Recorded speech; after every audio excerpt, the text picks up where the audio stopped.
IVM. Hey everybody, quick request once again, if you could help us out by filling out our survey. It's at ivmpodcast.com/survey. This really helps us talk to advertisers about the kinds of people listening to these shows. Really do appreciate your help, and we're going to be doing a random drawing, and we'll be sending out some IVM swag. Hope you enjoy that. All right. Hello, everybody, to the first episode of IVM Likes for 2020. Wishing everyone a very, very happy New Year. Happy New Year. Hopefully 2021 is awesome for everybody. Joining me on this episode, I'm Antariksh, by the way, if you guys are wondering. Joining me on this episode is Surohini. Surohini is a new producer at IVM. Surohini, say hi. Hey everybody, Happy New Year. And joining Surohini and me is Farhad Karkaria, the host of GAYBCD. Hey Farhad, how's it going? Hi guys, I do not share the optimism the other two hosts have had so far on this episode. Happy. Antariksh said happy 5 times. Everybody collectively say, fuck you Antariksh. No, don't say that. We're a very optimistic podcast. Unlike GAYBCD, sorry. No. Oh. No, not at all. No. Oh. Good one. I'll give it to you. Thank you so much for joining us. On this episode, Farhad. For those of you who don't know how this show works, is in the first half, we recommend something cool that we have checked out recently. Something within the pop culture sphere. It can be a movie, a TV show, a YouTube channel, Instagram account, maybe an app, a cool app that you like our listeners to check out. Anything at all. And in the second half, we talk about a more pop culturally slightly relevant topic. And this time, it'll be talking about the best media or entertainment that kept us going in 2020 in the lockdown, and hopefully will stay with us for a long time. Let's get this started with the recommendation round. Surohini, would you like to start us off, man? Yeah, sure. So my first recommendation would be, I recently started, it's an old show, but I recently watched it. So I'm going to recommend Designated Survivor. Okay, cool. Is it a reality show? No, it's not a reality show. It's a Netflix series, now streaming on Netflix, but so it's a 4 seasons series on basically U.S. presidentship. Oh, wait, and it's like a docu-series? No. It's a show. It's a political drama thriller show. Okay. Isn't it something about a guy becoming a president? It's like Nayak, right? Yeah, Nayak, stretched Nayak. Over a longer Imagine period. Someone managed to stretch Nayak even. Are we talking about the Trump presidency? Basically the same thing. So cool, man. Designated Survivor. It came out in 2020? No, it came out in 2016, if I'm not wrong. Okay, cool. Nice. And I recently watched it. Okay, how much of what they have said on that show has come true? Like, has actually become reality? Does that happen a lot? Because it happens with other political shows quite a lot, like Veep and Parks and Recreation, where things that they have done on those shows, the Trump administration is just doing now. Is so, of course, that's a different altogether show. It's different predictions. Okay, cool. So none of what... no, not really. It's more situational based show, like agar aisa hota hai to... Okay, cool, man. Cool. Thank you so much. That's a great recommendation. What about Farhad? What do you like to recommend, man?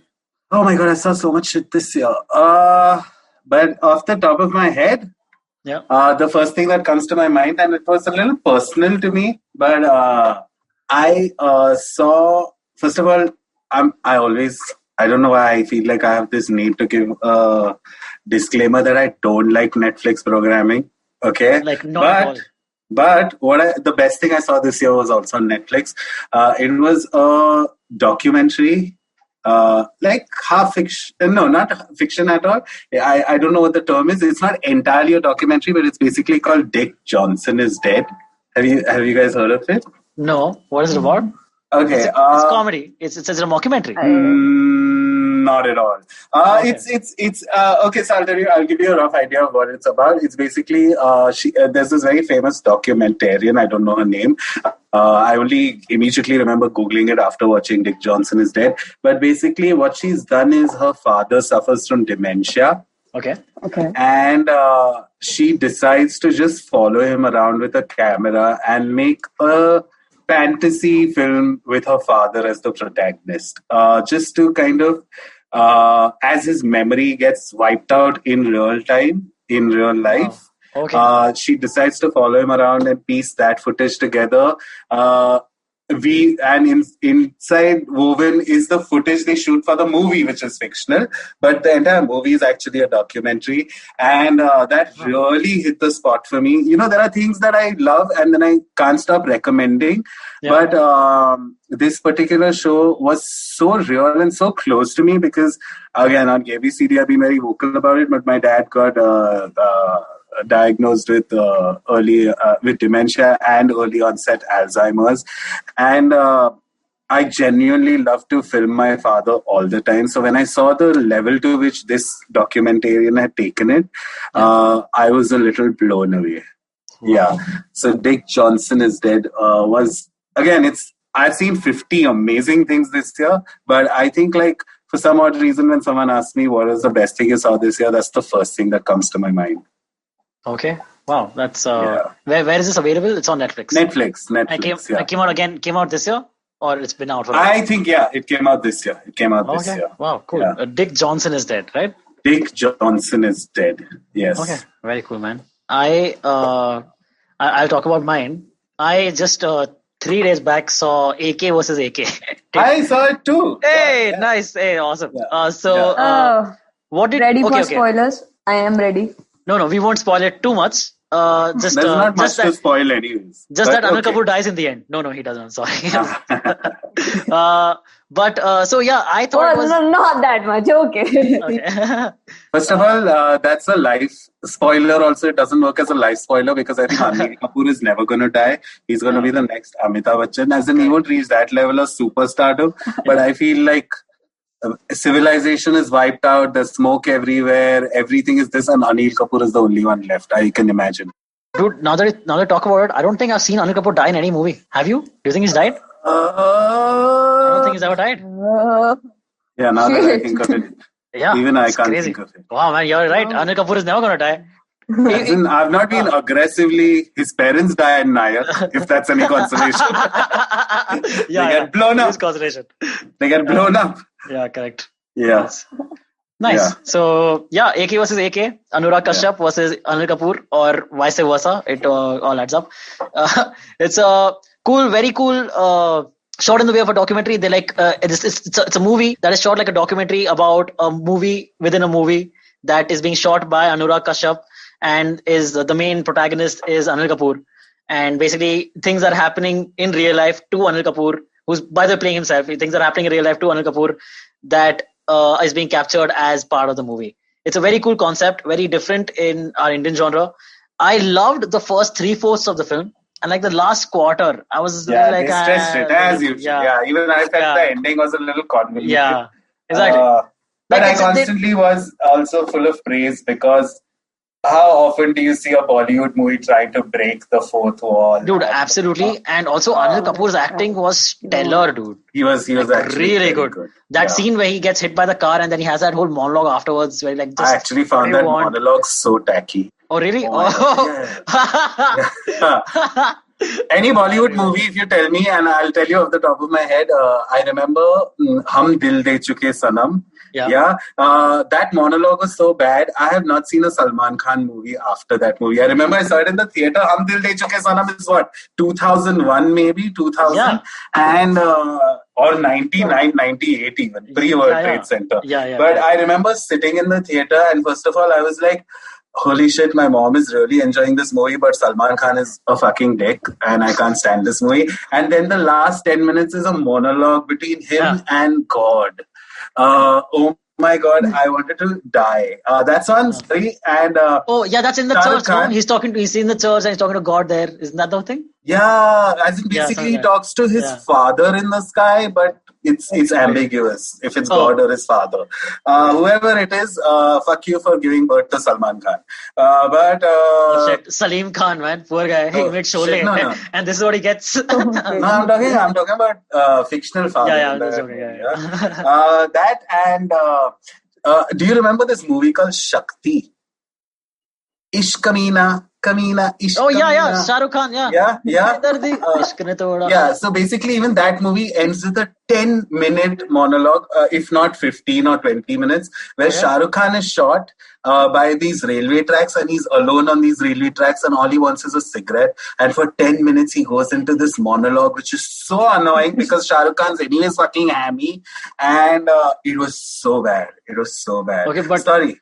Which Shah Rukh Khan iteration was this though? I've not seen that movie. Was it the hey wala? Yeah, that's the one. That's pretty much overarching Shah Rukh Khan. Yeah. That's whenever Shah Rukh is going for the overacting role, that's the persona he uses. Exactly. Basically. Swades and Chak De is his peak. That's it. Yeah, correct. That's about it. Correct. Yeah. So my recommendation is AK vs. AK. Please go check it out. Surohini, sorry about telling you that Anil Kapoor dies. He doesn't die. He just kills his wife. That's his I was actually, this is not a spoiler, so I'm not gonna. Okay. But it's not. Okay. But I was actually most blown away by Anil Kapoor's son, Harshvardhan Kapoor was killer. He was so good. He was so good. Yeah, I was like, why isn't this guy a more popular actor? Because trust me, I have this sofa in my house that just nobody sits on, and it's totally defunct, this sofa, and that sofa acts better than Sonam Kapoor. She had such limited role in this movie. Even in that, she was bad. Then she managed to fuck it up. What? That is how do you do that? But I was blown away by how. In fact, I remember seeing Harshvardhan Kapoor in the movie, and I was like, "This is everything Ranveer Singh should be. This kind of energy, like some stupid ass." That was very well done. So I was watching an interview. I was watching an interview with the director and the two cast members, the two protagonists, the two main actors. No, Vikramaditya Motwani is the director. Vikramaditya Motwani. So I was watching an interview with him. He was watching an interview with him, and he was saying that Harshvardhan has done a movie before that with Vikramaditya called Bhavesh Joshi Superhero. Yeah, that's the Indian superhero. The movie apparently, exactly. That movie apparently was decent enough, but it didn't do that well.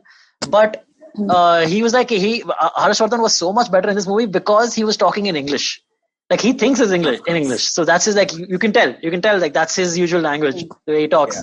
And he was just like very animated and very, very well done that scene. Yeah, and he had a minuscule role, but after the movie, I kept finding myself thinking of him more than anybody else in the movie.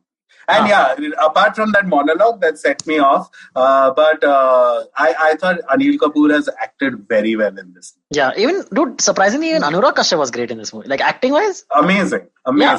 Really good, man. It was surprisingly good. It was very cool. He should have just acted himself in Bombay well instead of Karan Johar. That's what I think. I've not seen that movie. I'm not. I'm just assuming because everyone keeps saying that. Sorry, that was a cheap shot. Okay. That brings us to the end of this first half of the recommendation round. Farhad, can you just write down what you recommended? Dick Johnson is Dead on Netflix.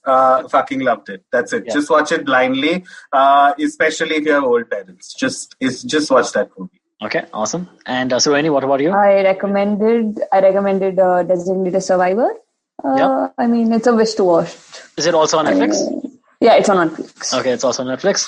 And wait, what did I recommend? I recommended AK vs. AK. Sorry. I felt such a weird connect in between both your recommendations is because Designated Survivor is Kiefer Sutherland, who did 24, then Anil Kapoor was Hindi. Wow. Great. I don't know what to do with this information that I just gave out. That's a great way to start 2021 with that information. Give it to our listeners. You learn something. You make new connections every day. This is great. All right. Thanks so much. See you guys in the second half. Hello, everybody. Welcome to another great week on the IVM Podcast Network. If you aren't following us on social media, it's 2021 now. It's time you did. You didn't in 2020. That was bad enough. But now in 2021, you really, really should. It's IVM Podcast on Twitter, Facebook, and Instagram. And a quick reminder to everybody, just please help us out with our survey, ivmpodcast.com/survey. We've had a number of you fill it out so far, but we want to shatter last year's number, right? Really, really blow that up. Go fill out the survey over there. If you do, we'll select from the emails that we have got submitted, and we'll be sending out some interesting swag to people. So, what should you be listening to this week? First thing I want to talk about is the unprecedented episode. We did a triple crossover. Vineet Kanabar from Storytellers and Storysellers, Varun Dugirala from Advertising is Dead, and Karthik Nagarajan from from the Filter Coffee podcast all got together and put together a mega episode. Do check it out on whichever of their feeds you want. It's available on all three. On Naan Curry, the guy spoke about the history of alcohol in India. It's got a longer history than people would think. Definitely do check it out. Another show I want to call out this week a little bit is The Note by Maruk Inayat. Maruk had 2 fantastic episodes this week. She did her first episode with Amitabh Mattu about the elections in Kashmir, and then she did another one where she told the story of how she faked her identity to interview Benazir Bhutto. Definitely do check it out. And with that, let me get you back to your show. All right, welcome back. Joining me again in the second half are Surohini and Farhad. Welcome back, guys. We're going to talk about all the awesome media we have consumed this year. Basically, I'm sure like all of us saw a lot of things which we definitely won't be able to cover. So we're going to talk about the 3 best things. Try to keep it a little varied. Maybe if you're talking about a movie, then talk about a TV show next, or like a podcast next after that. But if you have 3 excellent movies, let's go ahead with that also. I'll start off. I was saying that when the lockdown started, it's somewhere towards the end of March, starting of April. For the first time in my life, I saw the movie Ferris Bueller's Day Off, starring Matthew Broderick, and I bloody loved it, dude. Like, it was so great. I had never seen it. I'd always heard about how much of a classic it is, and I finally found out why it's so much. It's a very simple movie with good acting. It's timeless. It's timeless. It's a very simple movie. The teacher is also hilarious. I'm forgetting the teacher's name. Apparently, I found out the teacher had like some sexual harassment cases against him, but that's beside the point. Really, really fun movie. I've seen it like 3-4 times since then, and a very, very easy thing to talk about. Ferris Bueller's Day Off. Have you guys both seen that movie? I know I have. Yeah. Surohini, have you? I will not. Okay, yeah, that's fine. This assumption that Surohini has not watched the movie, huh? No, she would have said no. Oh yeah, good movie. She didn't say. She said silent.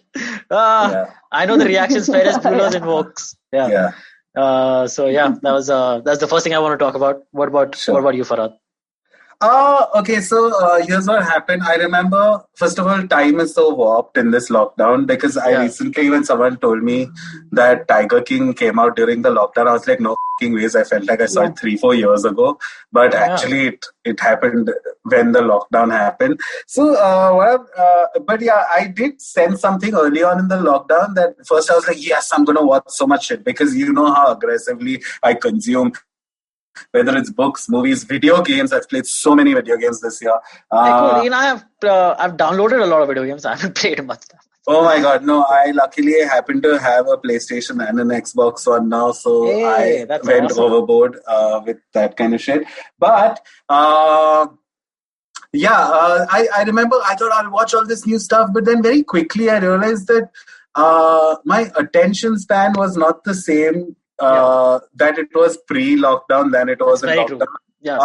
Which is why, and I remember my friend suggested something which was try watching either lighter shows or rewatch shows that you wanted to watch in the lockdown. So right enough, the first thing I did was, because I had not seen Office in like 3-4 years, I did a solid Office rerun, and oddly I enjoyed it the most this time around. Because in the pandemic, I don't know, it just added some kind of like niceness to it.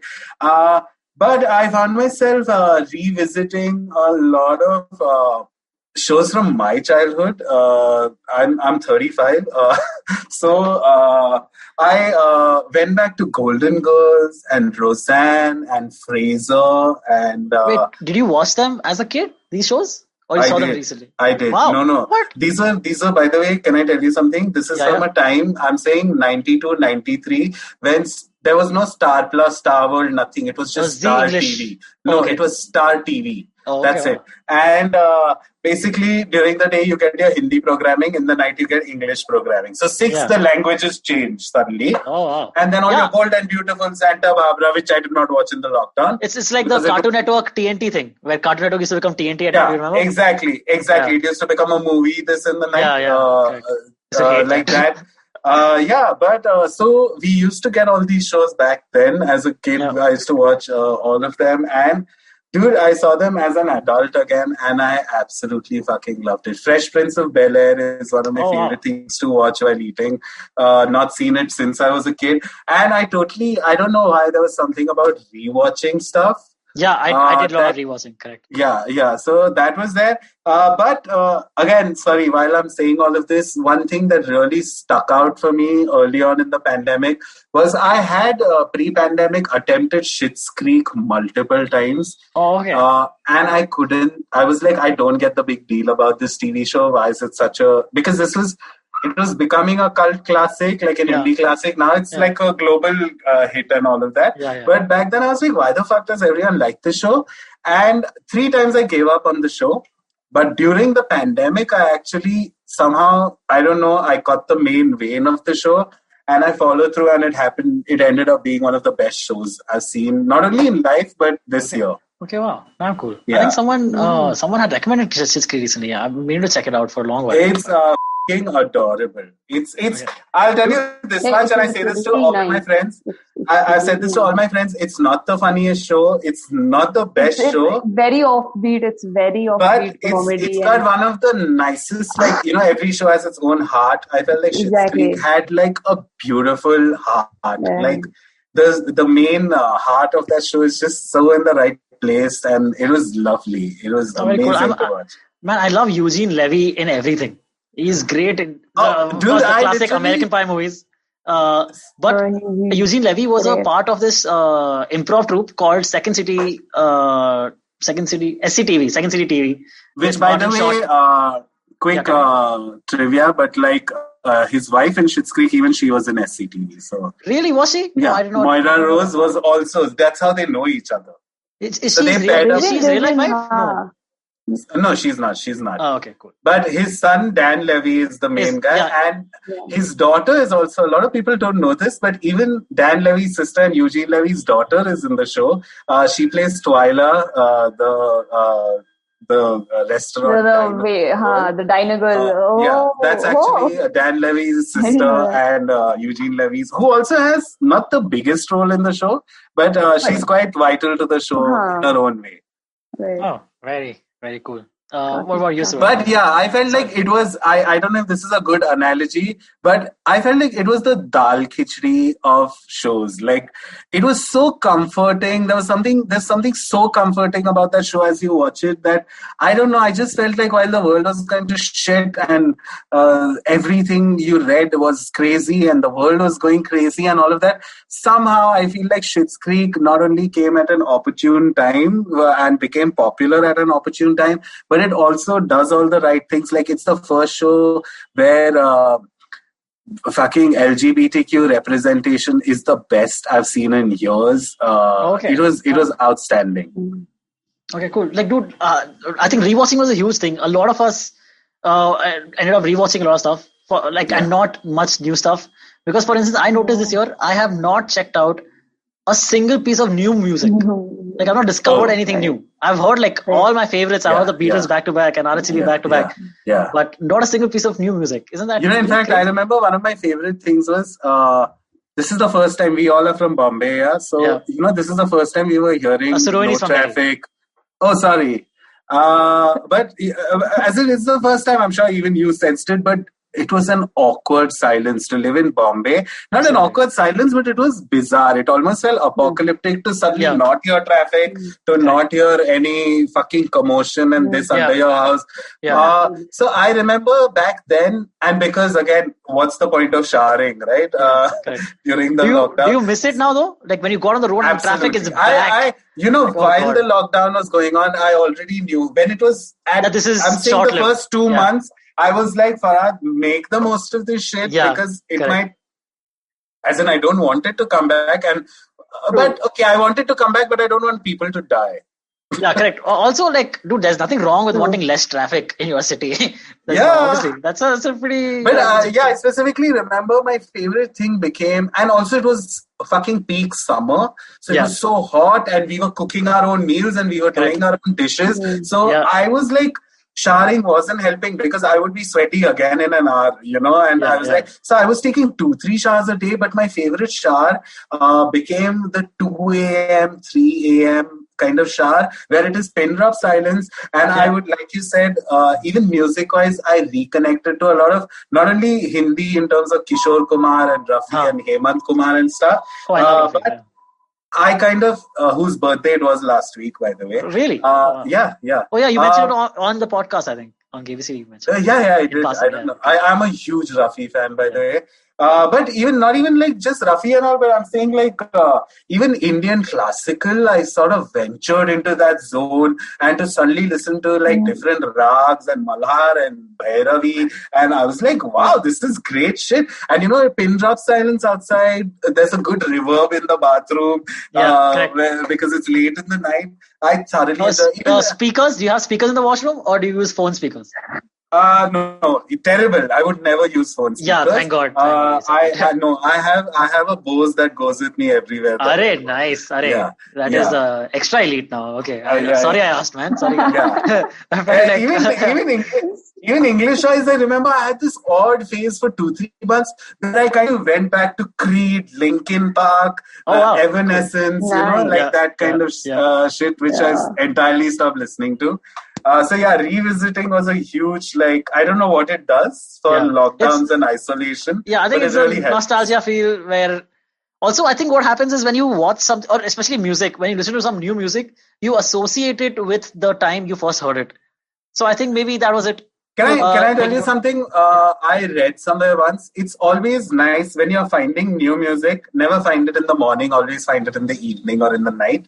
But in the morning, always listen to music you're familiar with and you can sing along to. Because when you sing along and you know the lyrics, your brain actually your neurons fire in the right way because you're exercising them in some way without paying any attention to new music. So basically, I have this, I know it sounds a little OCD, but in the mornings, I only listen to music. So even if I'm doing work, in the background, I don't want to listen to new music because then I keep getting distracted. Hey, what's this track? Oh, what's that? I listen to stuff I can hum along to just keep going, have a flow, and then separately listen to, I actually have dedicated time to listen to new music.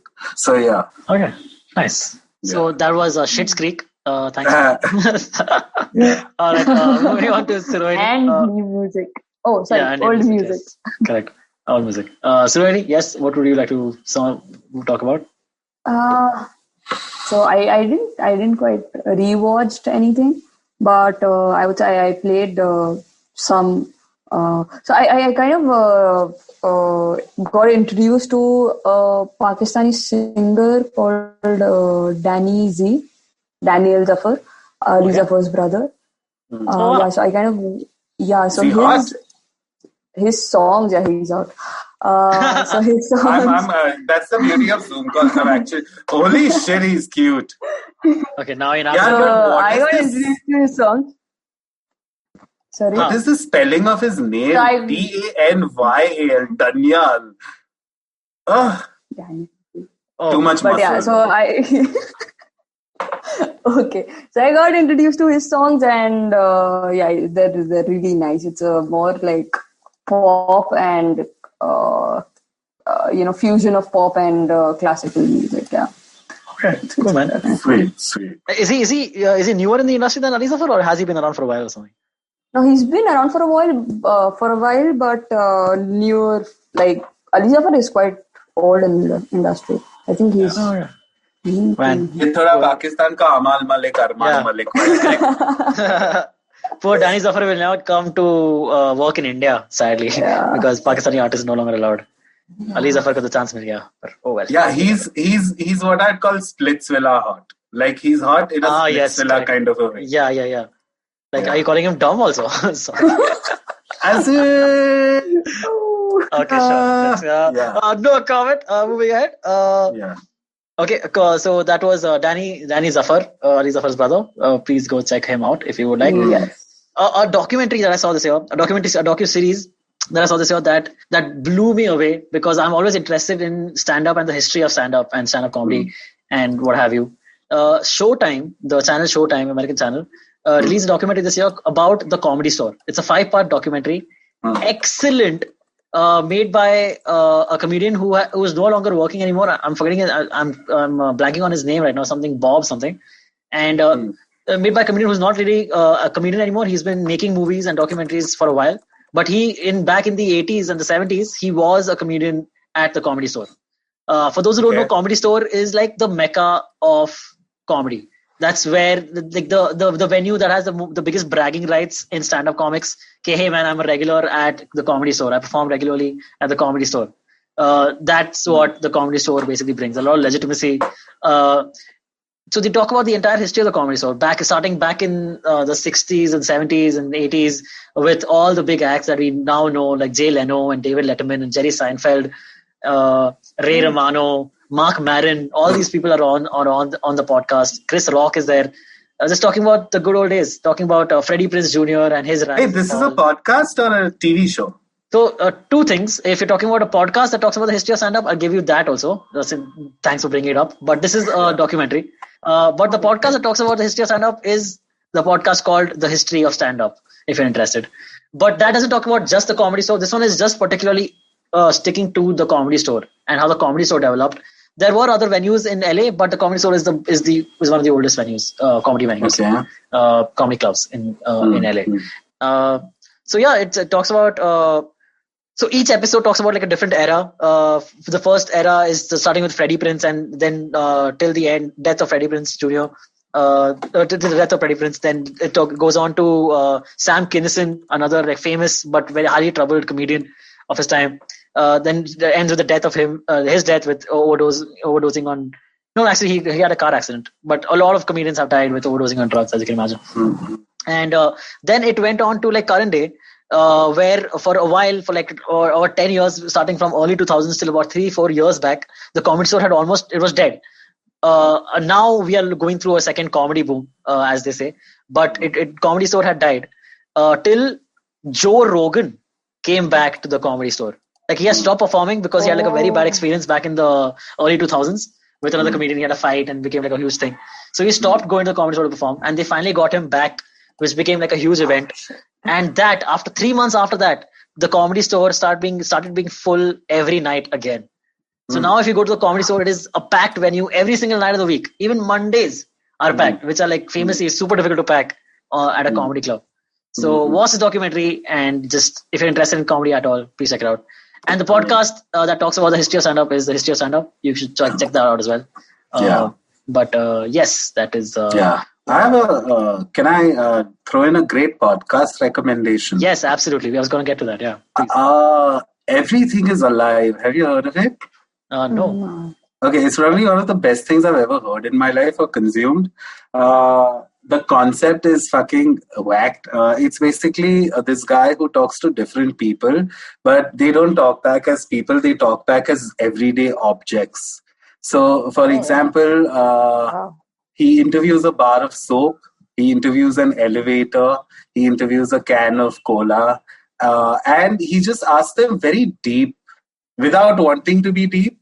He asks them questions which either end up being super... So, for example, he asked the can of cola, how do you feel when you are at a party and everybody picks a popular Pepsi or a Coca-Cola, but nobody picks you?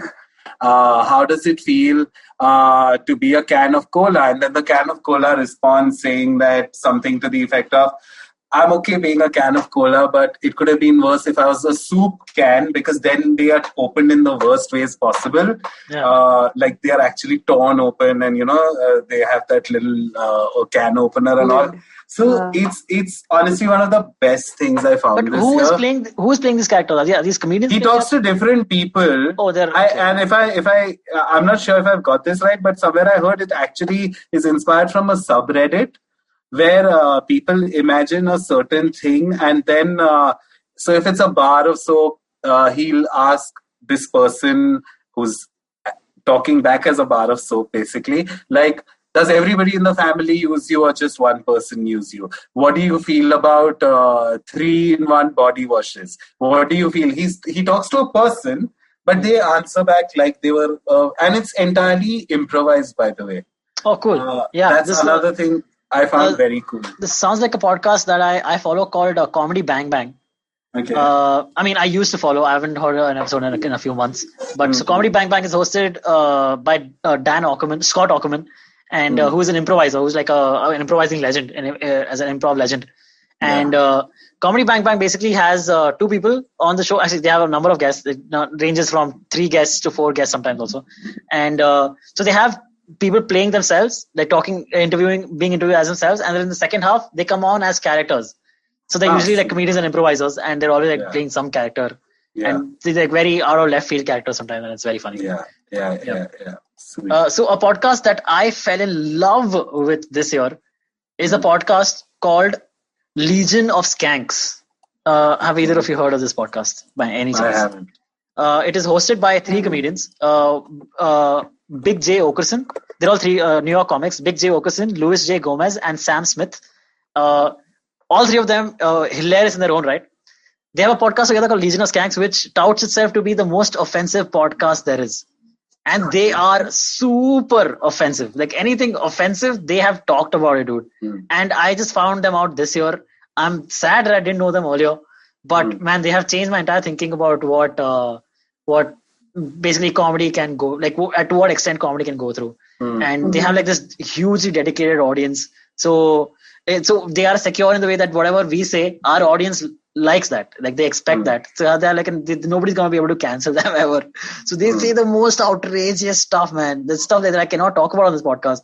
But yeah, they have a thing about Jerry Seinfeld. If I can recommend a video to go watch that will make you fall in love with them. There's a video. Just type Legion of Skanks Jerry Seinfeld interview, where they discuss. They play a Jerry Seinfeld interview during the Me Too era, like when the whole Me Too thing was happening, and they play a Seinfeld interview that he's giving during that time, and someone springs the Me Too question on him. They play back his answer to that, and they just, oh my god, dude, it's just so offensive and so funny. You can't stop laughing. It's crazy. But yeah, please, I would say just definitely check it out if you guys are interested. Yeah, Legion of Skanks. What about you, Surohini? Any new podcasts you found out during this time? Podcast. Not really. I mean, I recommended them in the last episode. Oh yeah, you did. I did the Sikha Entertainment. She's busy producing them, not listening. Sorry, Rohini, it's really this. You have to tell me that little picture frame to your left. Is that Krishna's foot? Oh wow, dude! Wow, man. No, it's been bothering me throughout the last whatever amount of time. And what's the lady called? Krishna. And lady. Radha. No, Radha Krishna. Sorry. Oh, Radha. Okay. Yeah. I was gonna say Kanhaiya. I'm like, no, that's not right. That's very progressive of you. Yeah, I know. That's very progressive of you. Okay. Yeah. Okay. So, Surohini, anything else you'd like to talk about? Something else that you saw this year? Any cool TV show you saw this year, maybe? TV show. Oh yeah. I watched Arya. Hotstar. Arya. Is that the one with Sushmita Sen? Yeah. Oh, is it about her child being kidnapped or something? Is that no, that's Taken. Oh, okay. And how dare you call Liam Neeson a woman? Yeah. So I watched that. It's a good show. But it's about having an Afeem farm in Delhi. Having an Afeem farm? What? Afeem? Yeah, oh, like a hash farm.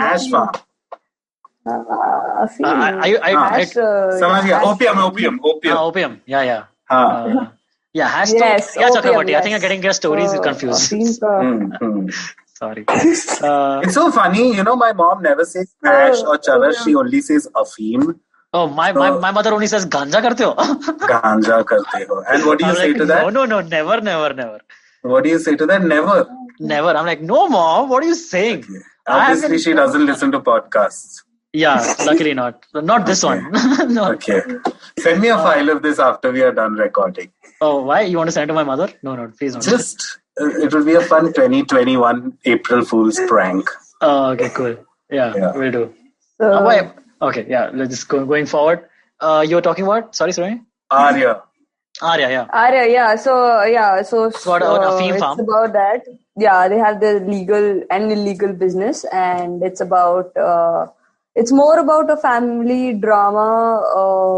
Her husband is killed by his. Sorry for the spoilers, but her father. Sorry, and then the story unfolds, so forth. So it's like that, but yeah. I mean, it's a good watch. It's a decent watch. Okay, is this on Amazon Prime, you said? Hotstar. No, it's on Hotstar. Hotstar. Yeah. Oh yeah, cool, man. Yeah, I saw like a poster of this and it looked interesting. I should definitely check it was. I mean, Sushmita Sen's acting was. I watched her after so many years. Okay, cool.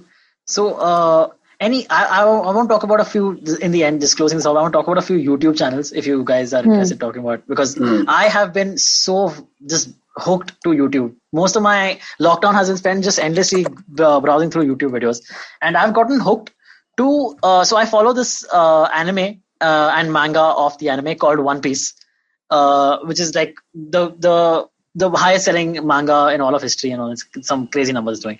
And so it's called One Piece. It's about pirates, and so I've been hooked to YouTube channels that talk about each chapter, like break down each chapter of the manga as the other chapter comes out and come up with theories and all. So I've been so hooked to this. There's a channel called Teching 101 who has like each episode of his, like every single chapter he'll discuss for like an hour or something. This guy's insane. And so I'll watch that. There's another channel called BDA Law, another one called Grand Line Review. All of these are just fantastic. If you guys are at all interested in anime or you like One Piece, please I watched Death Note. Oh, you saw it recently? Yeah. Oh, cool, man. Death Note, yeah, everyone's seen. But great too. I mean, not recently, like this year, but yeah. I love it. I loved it. Are you into anime or manga at all, Farhad?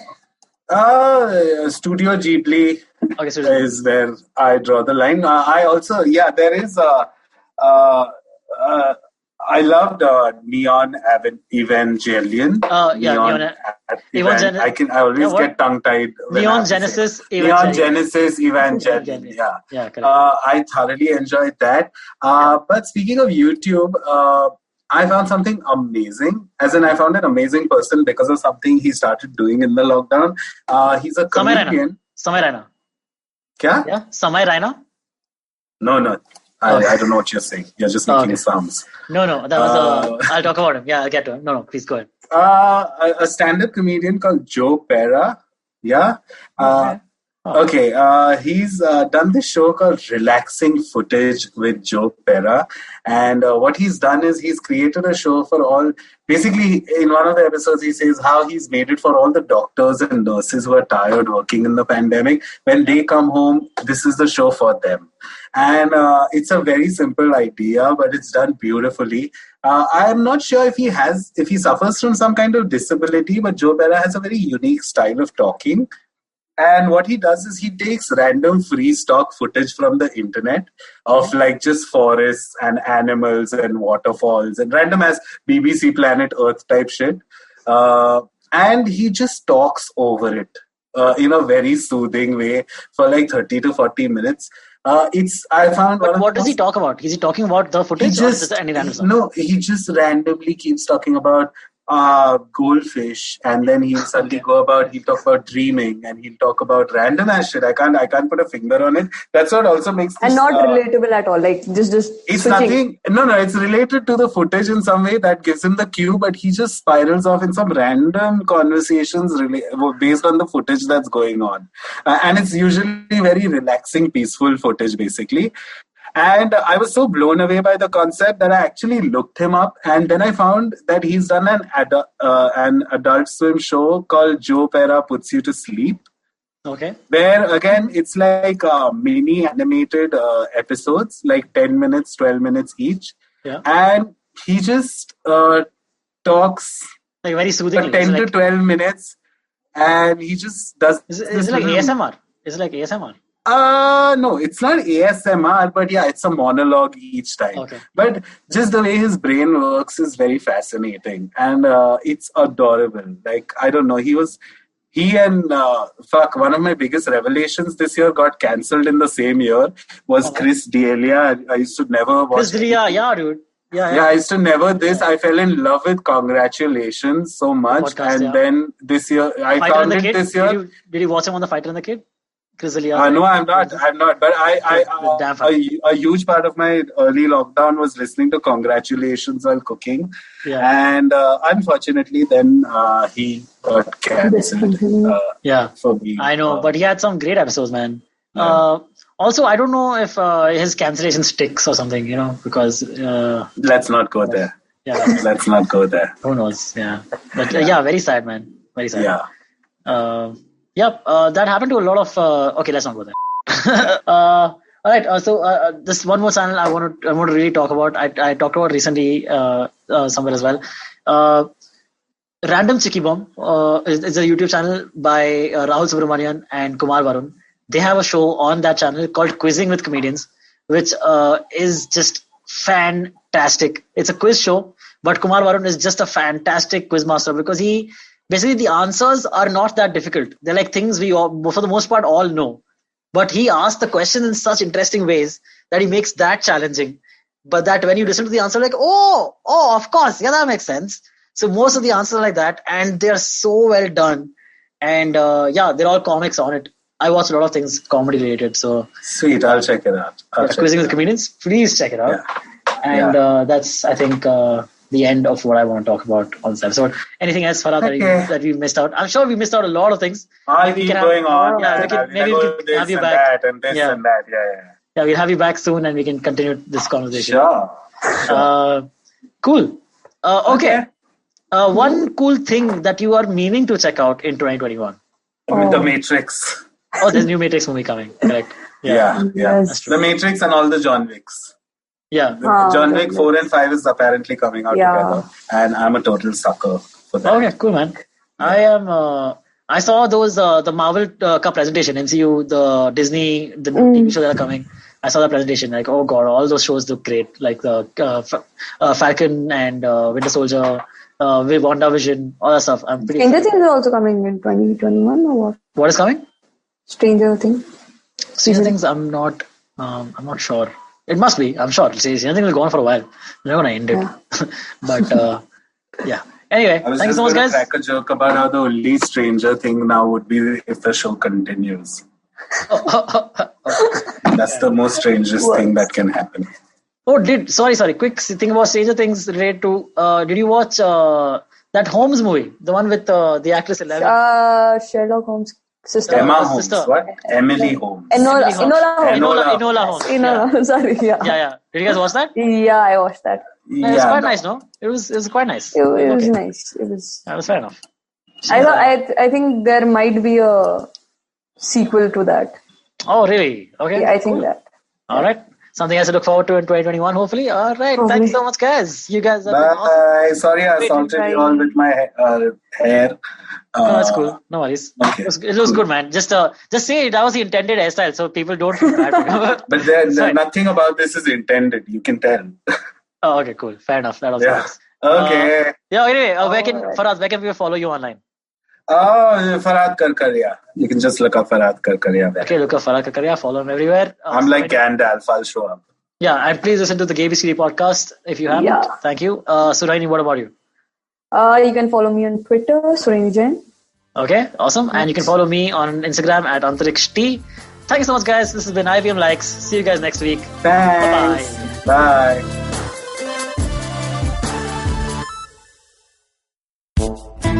पेश खिदमत है आपकी शान में हमारे अंजुमन से. Hi, I am Sadaf.